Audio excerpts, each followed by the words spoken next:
The reason I became interested in Penn and ended up attending is that it seemed like the school that had the most balance. You have this ability to have a really scenic campus. When you walk down Locust Walk, it's vibrant. It feels like you could pick the place up and put it in the middle of nowhere and it'd feel the same.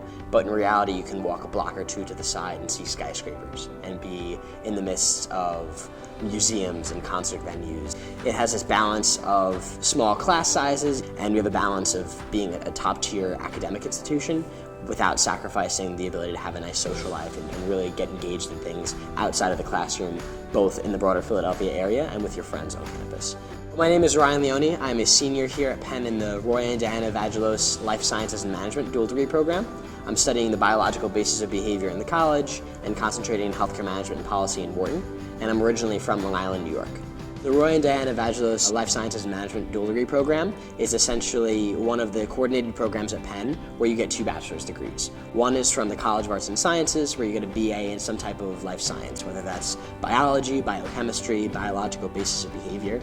And then your second degree is from Wharton, where you get a BS in economics, and then you concentrate in whatever area you please. So the focus of the program is trying to bring the 2 fields together. My interest in the long term is being a physician in the military and going into the command route. And so for me, the way LSM plays a role is that I'm getting my life sciences background where I'd be prepared for medical school, but at the same time I'm getting this business background and understanding management, so that way when it comes to a point where I can try to make the system work better as a whole instead of just on the one-on-one patient level, I have a better level of preparedness because of what Wharton has provided to me.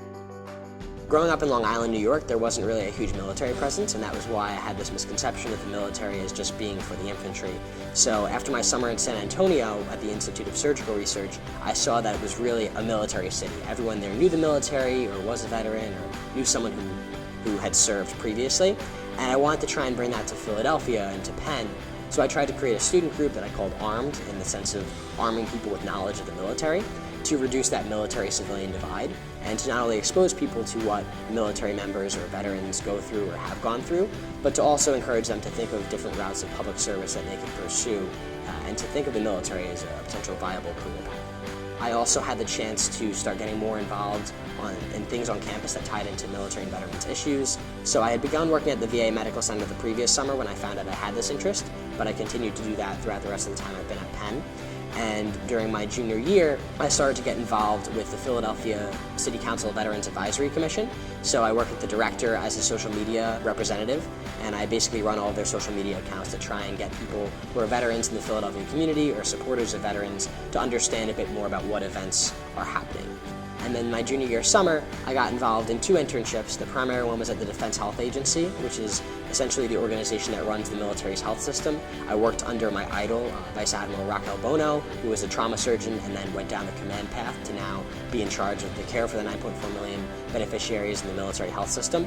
And I worked with her on a daily basis down in Virginia, but in my free time, at night, I would work in a part-time internship for an organization in Philadelphia called Bunker Labs, which is a nonprofit that tries to help veterans pursue entrepreneurial endeavors. So my goal in the long term is now to become a physician in the U.S. military, particularly in the Army, to try and serve clinically in the special operations community, and then to go into the command route, where I'd run hospitals and eventually help to shape policy to provide care to the broader population of individuals in the military and their beneficiaries.